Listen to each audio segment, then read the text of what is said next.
माझ्याकडे एक अशी इंटरेस्टिंग स्टोरी आहे आता. त्यामध्ये पेशंट म्हणजे पूर्णपणे त्यांचे जे होप आहेत ते पूर्णपणे लॉस केले होते.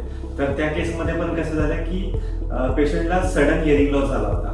तर त्या सडन हिअरिंग लॉसमध्ये बेसिकली पेशंटचं कसं झालं की त्यांना लास्ट नाईटमध्ये त्यांना फिवर आला. हाय फिवरमुळे त्यांचा हिअरिंग लॉस झाला आणि हिअरिंग लॉस असं झालं की त्या पूर्णपणे पॅनिक झाल्या. कारण की हिअरिंग लॉस एखाद्या व्यक्तीचा झाला तर पूर्णपणे पॅनिक होतो, बरोबर. तर बेसिकली त्यांनी काय केलं की नेक्स्ट डे डॉक्टरला नियर बाय क्लिनिकला व्हिजिट केली. त्यांनी व्हिजिट केल्यानंतर डॉक्टरने त्याला सांगितलं की हिअरिंग लॉस झालेला आहे आणि पेशंट तर पूर्णपणे पॅनिक होतं. तर डॉक्टरने फर्स्ट ऑफ ऑल डायरेक्टली ओराचं नाव सजेस्ट केलं की you can visit Aura hearing and speechless center. तिकडे गेल्यानंतर तुम्ही ऑडिओलॉजिस्टला भेटा.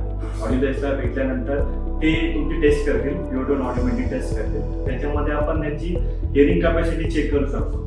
तर त्या चेक करता वेळेस काय डायग्नोस येतो, काय प्रॉब्लेम आहे, किती टक्के हिअरिंग लॉस आहे ते तुम्हाला पूर्णपणे कळवतील आणि त्याप्रमाणे ते तुम्हाला एक सोल्युशन देते की आपण काय करू शकतो. ठीक आहे. तर त्या केसमध्ये काय आहे की ऑडिओलॉजिस्ट म्हणून आम्ही काय केलं की पेशंटला डायरेक्टली असं नाही सांगितलं की तुम्हाला हिअरिंग एडवर अवलंबून राहायचं, अवेलेबल राहायचं बेसिकली. तर तुम्हाला बेसिकली काय करायचं की मी हिअरिंग एड तुम्हाला डायग्नोस करून लावतो कानाला आणि जो पण तुमचा रिपोर्ट आहे त्यानुसार कॅलिब्रेशन करून देतो आणि त्यानुसार तुम्ही हिअरिंग एड 1 वीक ट्रायल करा.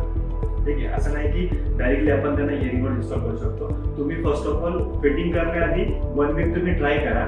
1 वीक ट्राय केल्यानंतर मग पेशंटचं काय फीडबॅक आहे, काय नाही आहे ते त्यांनी मग परत येऊन मला एक 1 वीक नंतर सांगितलं. ठीक आहे. आणि त्या केसमध्ये कसं होतं की पेशंटचा जो एज आहे तो 48 होता. तर 48 एजमुळे त्यांना म्हणजे होपच नव्हते. तर जेव्हा त्यांनी पुन्हा एकदा व्हिजिट केली, मला फीडबॅक दिला, तो पॉझिटिव्ह फीडबॅक ऐकून मला पण खूप चांगला वाटला.